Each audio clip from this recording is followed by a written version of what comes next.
something we did. So I'm going to speak about some results on convex halls of random order types.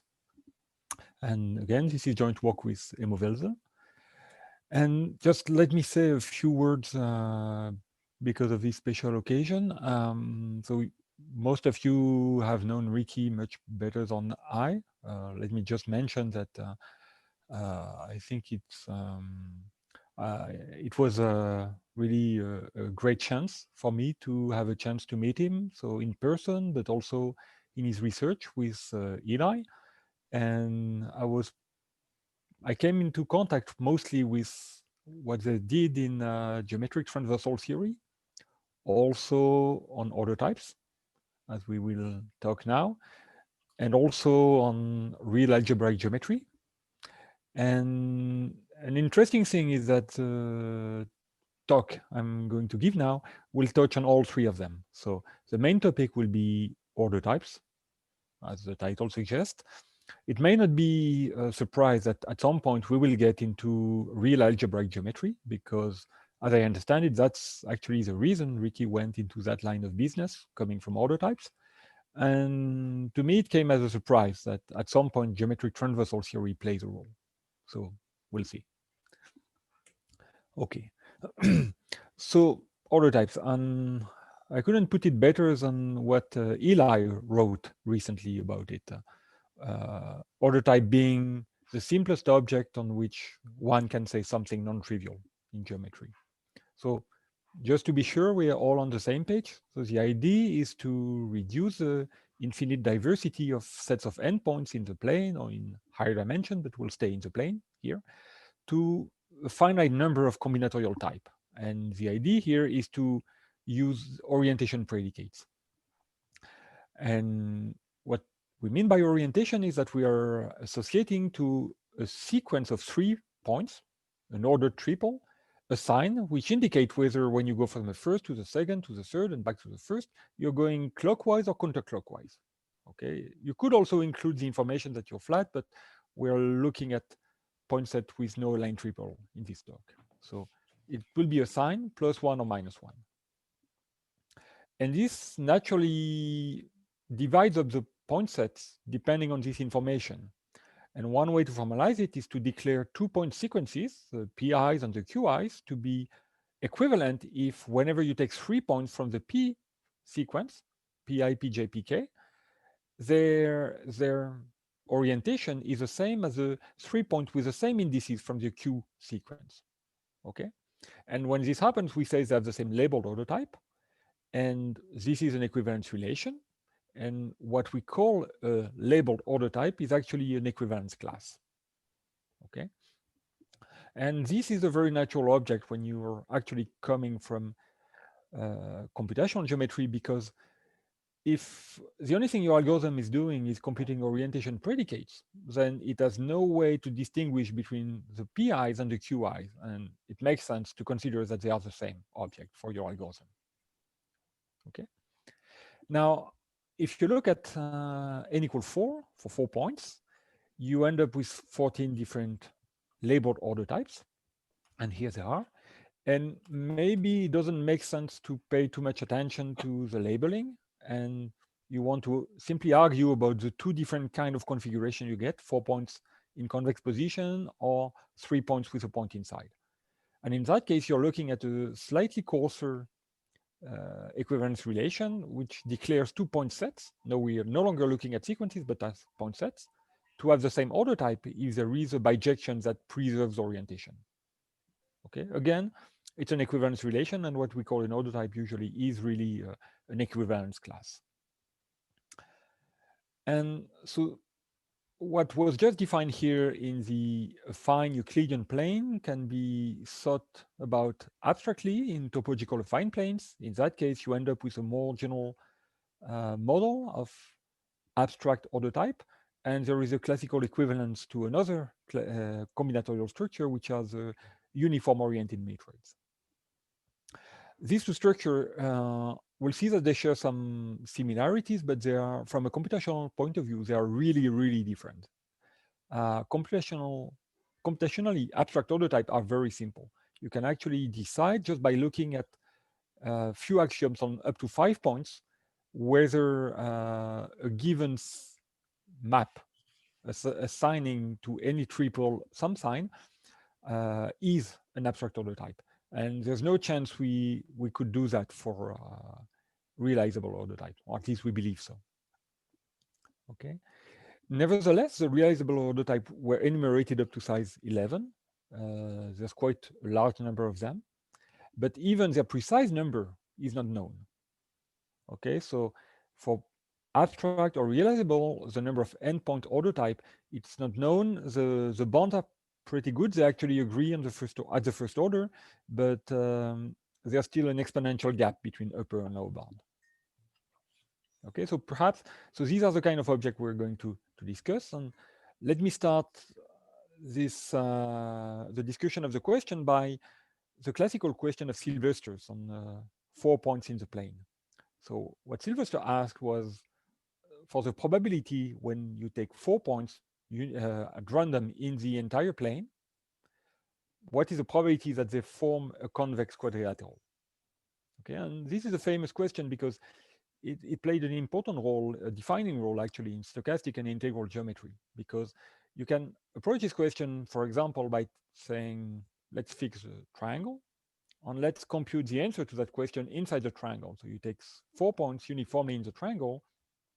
What is the probability that they are in convex position? And the answer you get is 1/3.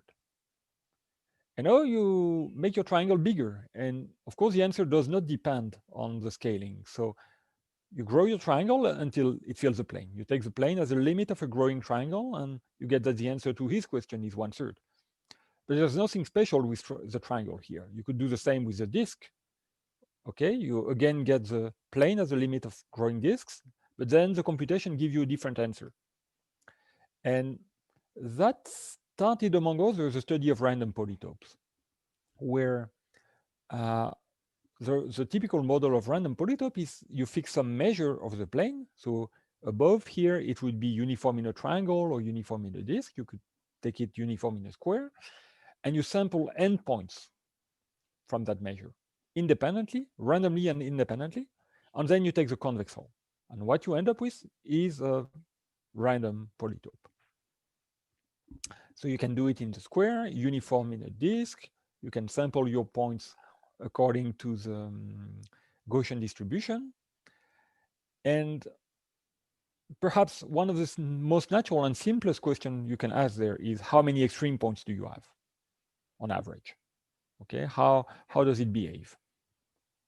And in a sense, what we're going to do here is doing the same for a random polygon that is defined in a combinatorial way. Instead of taking points uniformly at random from some geometric distribution, we're going to take the n-tuple of points from all possible order types on n points. Okay, and we're going to pick them with equiprobability. Every order type of size n will have the same chance, the same probability of being picked out. Okay, and we ask the same question: how many extreme points do you have on average? So for n equals 3, you get 2 possible order type of size 4. And so the answer is the average between 4 and 3, you get 3.5. For n equal 5, you get 3 different order types. And so the answer is the average of 5, 4, and 3, you get 4.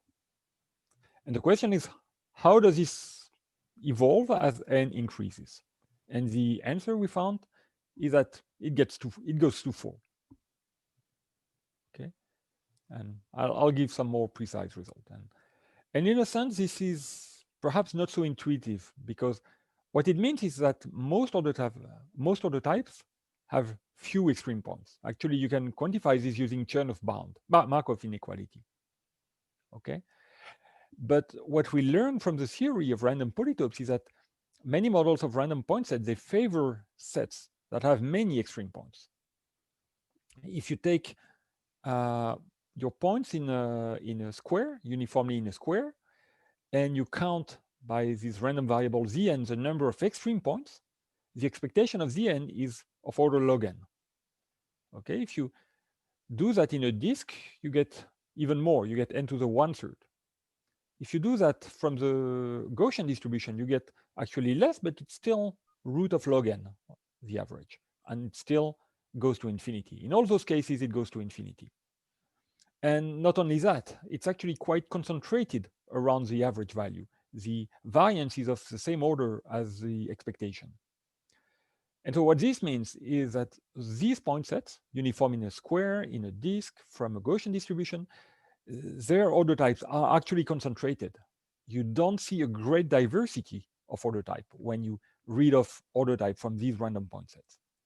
And one way to actually formalize this is you define a cutoff point, say, at half of the average.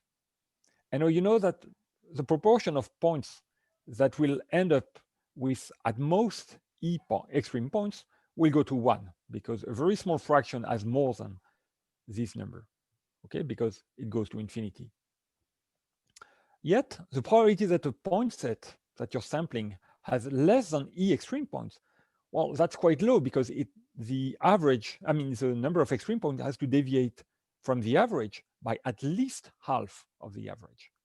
And that you can quantify by the Chebyshev inequality, and you can show that it goes to 0. Okay, so this is at least one of the reasons why perhaps this result is surprising, that most order type have few extreme points. I wouldn't have bet on that before getting the proof. Okay, so I'm going to explain to you how we get there, how we get this bound. And the first ingredient is to look at so-called projective order types. Okay, this is a notion that was used before. It's a new, but it plays a very important role here.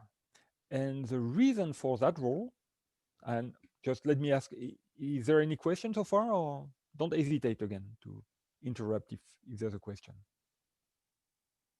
So far, so good? Okay. So let me explain why we need to change the model and think about order types not as order types in the plane, but what's called projective order types. Consider a point set A in the plane. Okay, so here it's in convex position, it could be differently. And now let's take a generic line that splits A. So generic means it doesn't go through any of the vertices, and splitting means there are vertices on both sides of L. And now let's apply some projective transforms to that point set, and a projective transform that will map this line L to infinity. So we end up with a different point set. Our blue line now is at infinity, okay, and also a bijection between the points on A and the points in A prime. And now, of course, the line that used to be at infinity in my left-hand picture is some generic splitting line in the right-hand picture. And so I can go back by applying the reverse projective transform. And now these two configurations have something interesting, is that they share at most 4 extreme points. And the reason is the extreme points, you see them on the right. They're basically the points that the blue line can reach coming from infinity as it moves without going over any of the vertices of the points at A prime. Okay, but projective transform, they preserve lines. So this I can also see on the left-hand picture. And the extreme points of A prime have to be on the boundary of this funnel shape that I get on the left. And at most 4 of those points can come from the convex hull of A.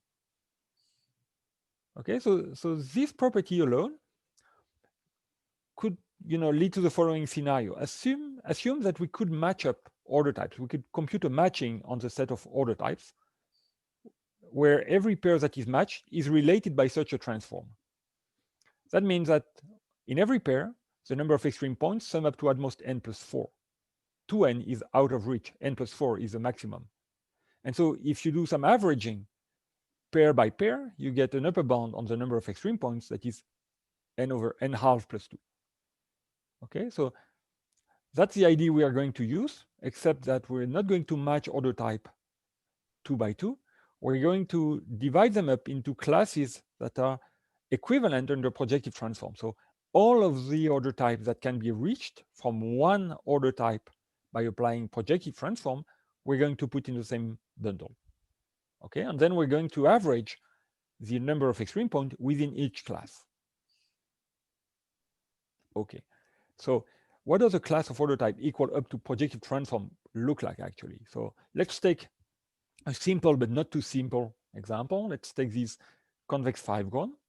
So of course, I get the convex five-gon in my class, and I'm going to apply some projective transform. And of course, order type being invariant under a fine transform, the only choices that matter is where do I place the line that will be sent to infinity.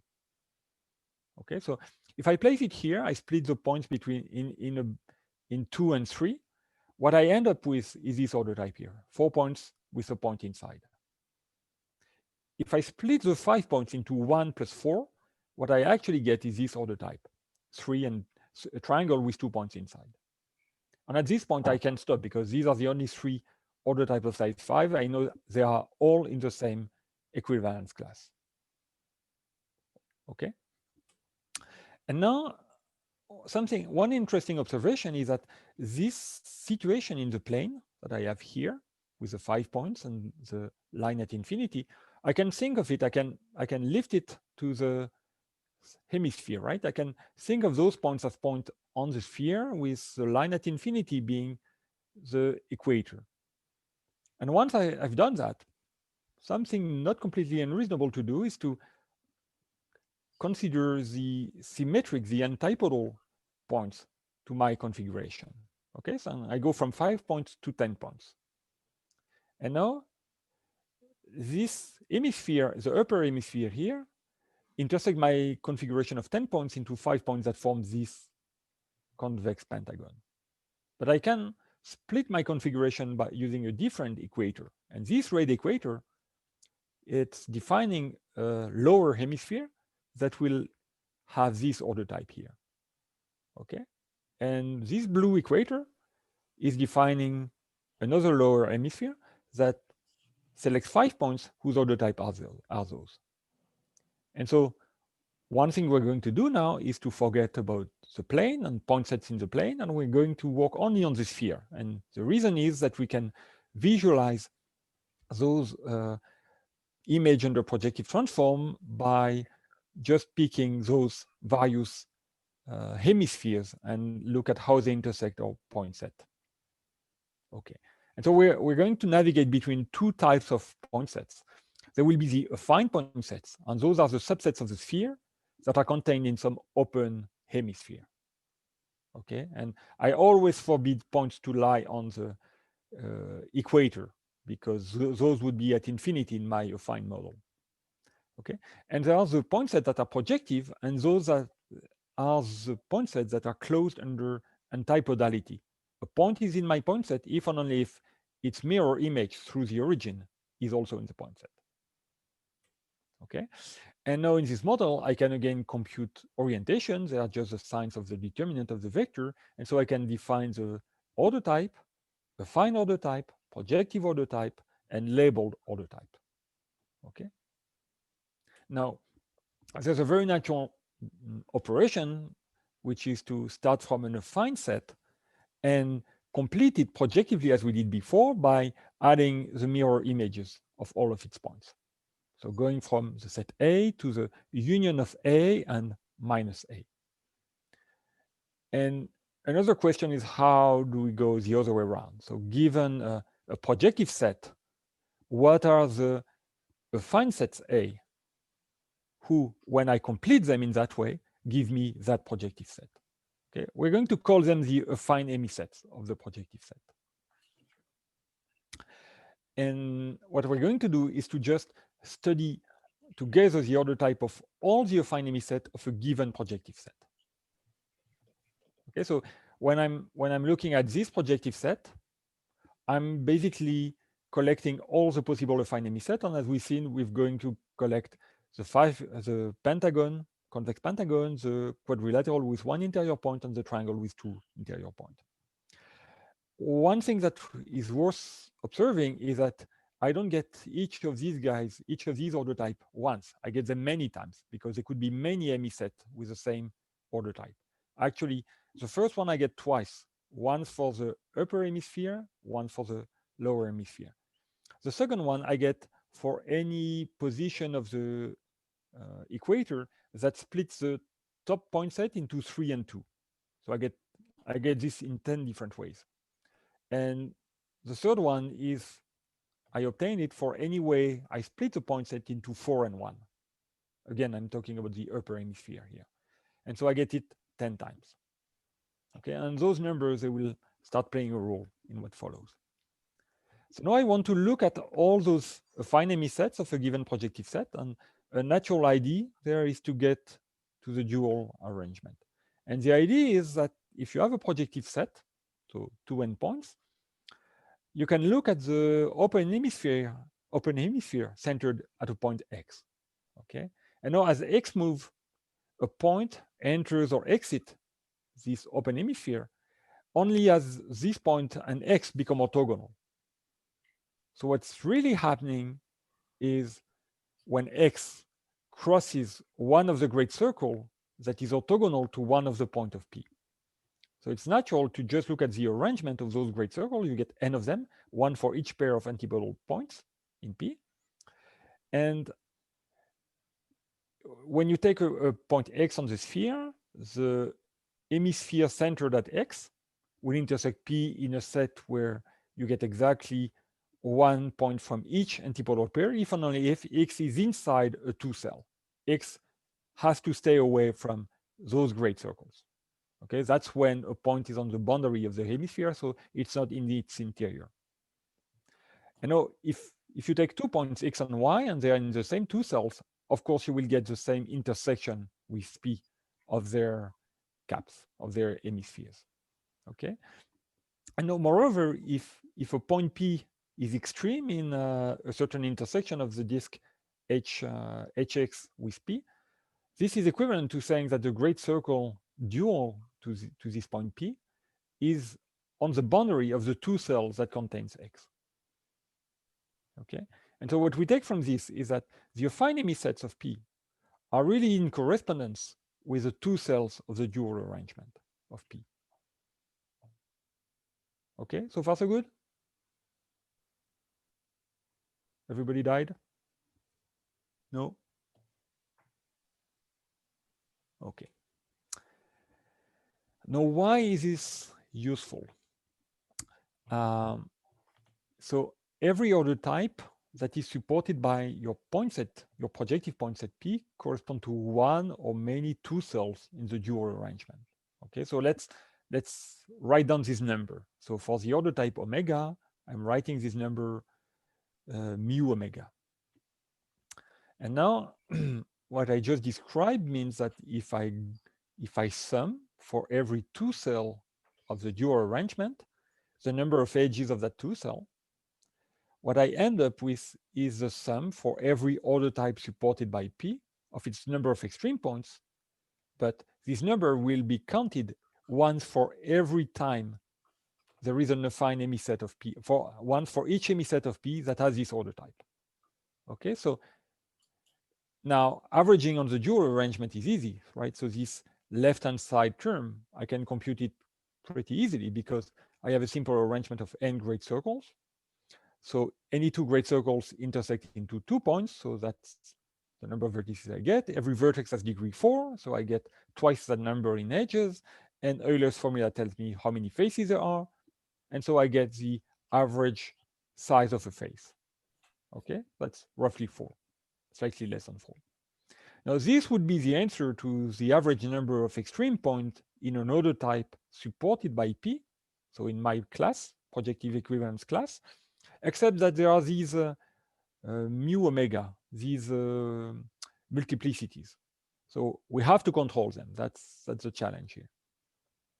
Okay, so let me first describe how we can handle them in the case where the order types are labeled. And there will be a hat and there will be a rabbit coming out of the hat. Okay, there's some magic coming in here. Let's first do the following experiment. Let's take some point set P, okay, a projective point set, and first we're going to select one of the cells in the dual arrangement, one of the 2 cells. And they are all equally probable, okay? So I just write down the list of 2 cells of the dual arrangement, and I pick one of the cells uniformly at random. Once I've done that, I'm going to read a affine set associated with that cell. So I'm going to place a point in that cell that will be the center of my open hemisphere, and I'm going to collect all the points of P in that open hemisphere. That's A. Now I'm going to pick a uniform labeling of A. So A contains n points. So I'm going to pick one of the n factorial ways of labeling A, and they all have the same probability.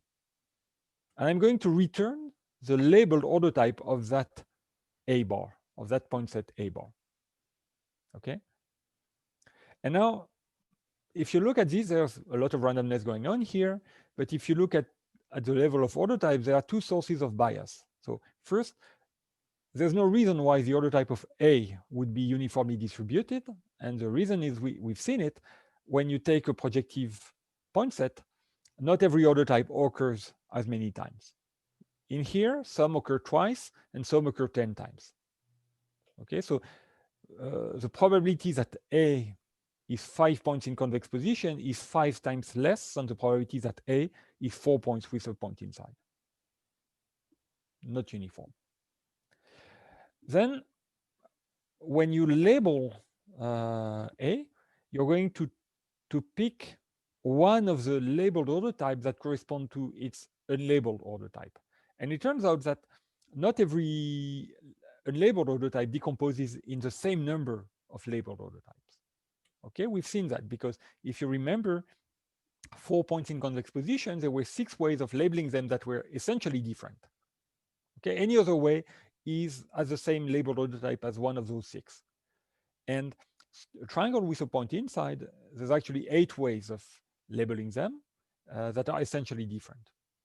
Okay, so in the phase where we select a uniform random labeling, again, there is some bias that come up. And it turns out that those two biases cancel each other out. And the labeled order type that we return, so one of A bar, is going to be uniform among all the labeled order types that you can make from P. Okay? The goal is clear? So let me show you this on an example. So let's compare the probability of getting this configuration here, those 5 points with those labels, and this configuration here. Okay, so for the first one, you can decompose this using conditional probability. So the probability that A bar is this configuration, conditioned on the fact that A is this configuration, times the probability that A is indeed 5 points in convex position. Okay, and if A is anything else, the probability of getting A bar to be this is 0. So you can ignore those terms. And now let's compute this. Well, there's 120 permutations of size 5, and 5 of them will give you this order type. Okay, because it's invariant if you do a circular permutation of the labels. So you get 5 over 120. And now the probability that A is this, well, there's 22 different emisets, and 2 of them give you 5 points in convex position. So that's the probability, and you get 1 over 264. Now for the other one, you can do the same, of course. A has to be 4 points in convex position plus 1 point inside. And here the numbers are different because this configuration here, there's no longer any symmetry. So this is the only way to label the 5 points that will give you this labeled order type. Okay, so you get 1 over 120. But of course now, the probability that A gives you this configuration, there's 10 chances out of the 22 that you end up there, because there's more of them. Okay, and turns out you get the same number. It's not just chance, it's a fact. And if you want to see where this comes from, you have to think in terms of the symmetries. So the symmetry of a subset of the sphere is an orientation preserving bijection from that subset to itself. Okay, and so affine sets have symmetries. This one has a cyclic group as a symmetry group. Projective sets also have symmetries. This one has a dihedral group as a symmetry group. And the symmetries of a projective set happen to act on its affine emisets. Okay, so if you take an affine emiset, so a set of points, they are all in the same open hemisphere, and so you get 1 point from each antipodal pair, will be mapped to a set of points that has the same property. It's not a complicated property to establish, but let me trust me on that. Now, that means we have a group action. The group of symmetries of the projective set is acting on the family of affine hemisets. And there are two natural objects to look at. First one is the orbit of a given affine hemiset. What are all the affine hemisets that you can reach from it? It's clear that you can only reach affine hemisets that have the same order type because you're applying symmetries. So they have to preserve orientation, including for all the triples of points in A. But it turns out that in this way, you can reach all the affine hemisets with the same order type as A. It's not only that they should all have the same order type as A, it's you can reach all those that do. Okay.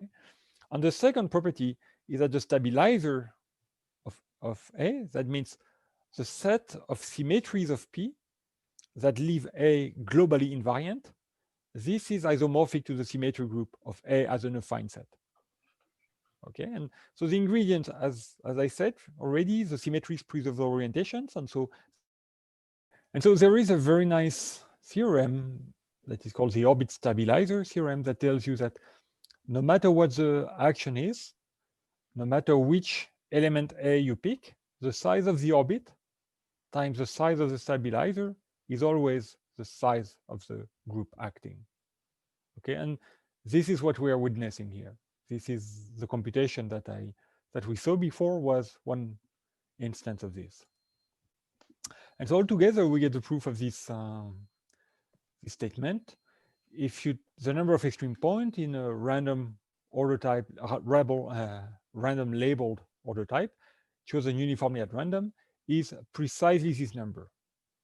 Okay, and this is just the average complexity of a two cell in an arrangement of n great circle. And we can actually even use the zone theorem to talk about the variance. And what it gives us is this bond at most 3. So how do we get this? Well, take a simple label order type rho bar uniformly at random, rid of the underlying projective order type, okay, called this tau, and now analyze the number of extreme points of rho bar conditioned on the value that tau takes. And this analysis conditioned on the value of tau is just an averaging argument on the dual arrangement of tau star. Okay, and this average does not depend on tau, so when you recombine everything, you get the same answer. And that's it. Okay, so that's how we handled multiplicities for labeled order types. Now, if we want to get rid of the labels, we're losing also the magic trick. Okay, and the situation we're staring at now is we have this projective set P, and we have an affine set, affine hemiset A of P, and we know that the number of times A occurs in P is the number of symmetries of P divided by the number of symmetries of A, okay, because that's the size of the orbit of A, and that's given by the Orbit Stabilizer Theorem. And now the kind of question we would want to look at is, how are the number of symmetries of P and the number of symmetries of A related? Okay, could it happen that you have a very large symmetry group for P and a very small symmetry group for A? Does it happen a lot of often? Are there many situations where this happens? We could even ask more generally, how are these two groups related? Okay, or we could even ask more broadly, what can they be, right? What's the situation? And so for the affine, the symmetry groups of affine order types, it's not so difficult. You can realize perhaps that when you make a symmetry, when you apply a symmetry of this order type to itself, it will have to map the convexol to itself. And once you've taken out the convexol, it will have to map the second layer to itself and the third layer, and all this onion layer structure has to be maintained. And so that means that the number of symmetries that can act here will have to divide the size of each layer. Okay, it has to act as a circular permutation on each layer. What else can it do? And this circular permutation has to involve a number of symmetries that divides the number of elements in each layer. And if you divide the number of elements in every layer, you have to divide the size of the point set. So it has to be zk where k divides n, except in the case where you have a single point in the middle that gets mapped to itself. Okay, and in that case, k has to divide n minus 1, and that's it. Now, to study the symmetries of the projective sets, the key, really the crucial step is to realize that every symmetry of a projective set fixes exactly two emisets. Okay, two antipodal emisets have to be globally fixed for every symmetry and no more. Okay, and one of the ingredients in the proof of this result is the following statement. When you take a bijection of your point set, your projective point set, that reverses orientation, like this one, I'm mapping this point to that point, and this point to that point, and this point to itself, and I'm doing the opposite on the antipodals, then there must always exist a great circle that is, so that every time you map a point, either the point is on the great circle or its image is on the opposite side of the great circle. Okay, so in a sense, this is kind of a symmetry. Okay, we don't ask that points are mirror image with respect to the great circle, but at least the bijection has to send them across the great circle. And this comes from Hadwiger's transversal theorem. Okay, so that's the place where we actually use some geometric transversals. Now, as soon as we have that every symmetry of P fixes exactly two hemisets that are antipodals, you can remember Felix Klein's characterization of the finite groups of rotations in tree space. Okay, you basically every symmetry has to map one of those fixed emiset to another fixed emiset, and we can look at that action and ask how many orbits, what are their size, and just to give you the landmarks, we can characterize the type of orbits. So how many orbits do we have in this action? What are their respective size? And we get 5 different cases. And then we can analyze the number of extreme points on an average order type contained in a given projective point set, given its number of points on its number of symmetries. Okay, and we get this bound. And now these orbit types, they actually prescribe the size of the group, and the first 4 tell you that your symmetry group has at most 60 elements. Okay, so K is at most 60 in this bound here. That means that you get 4 plus little o of 1, so we're happy.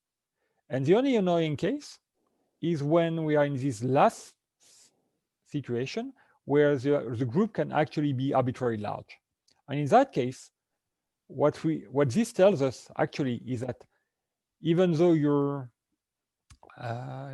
group is large, your large symmetry group is for these projective sets, there should be an affine emisset with at least half that number of symmetries. So this is a lot of constraint on the set.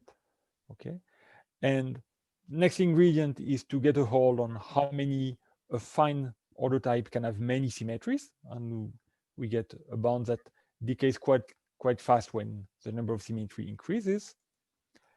And using all of this, you can get this bound of 4 plus little o of 1 extreme points on average, okay, without the labelings. So less precise and much more work. But there's more. Once you've done this, there's actually more you can do.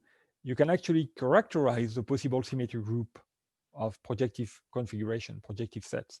And there has to be either cyclic, dihedral, or there have to be one of those 3 specific groups, the cubical group, the tetrahedral group, and the icosahedral group.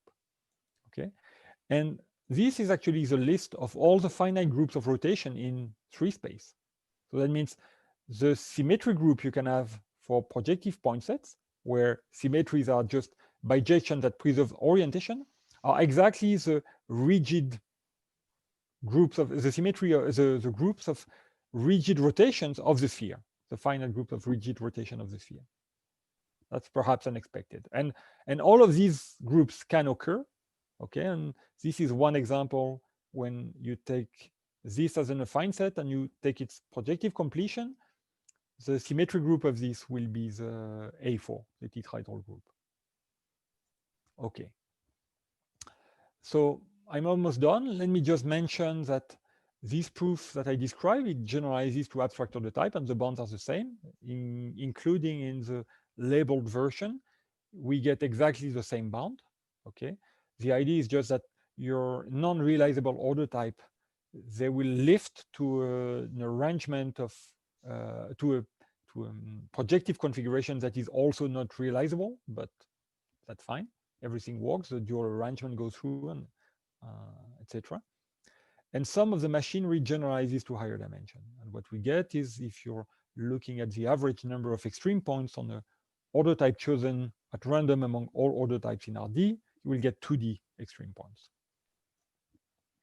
Okay, but there are more questions that we cannot answer. So maybe first, if you're interested in actually exploring the space of order type, is there any good way to sample it? Is there any good way, say, to you spend polynomial time to compute an order type of size n, and you have some guarantees that the order type you get are not too biased? As we saw, so with overwhelming probability, when you sample, say, points in a square, you will end up in a corner that will be very small in the space of order type.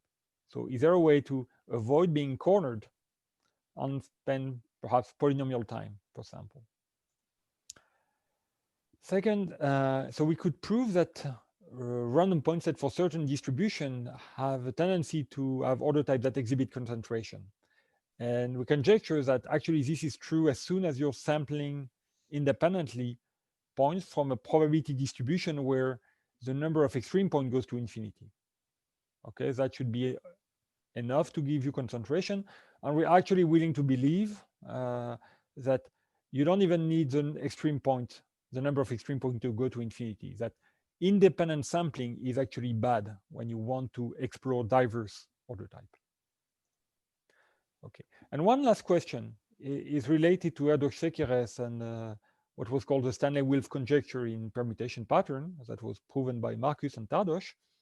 Is it true that if you fix any order type tau, and now look at the proportion of order type of size n that do not contain tau as a subpattern, that this goes to 0 as n goes to infinity? So if you forbid one order type as a pattern, you're going to kill most of the order types of size n as n goes to infinity.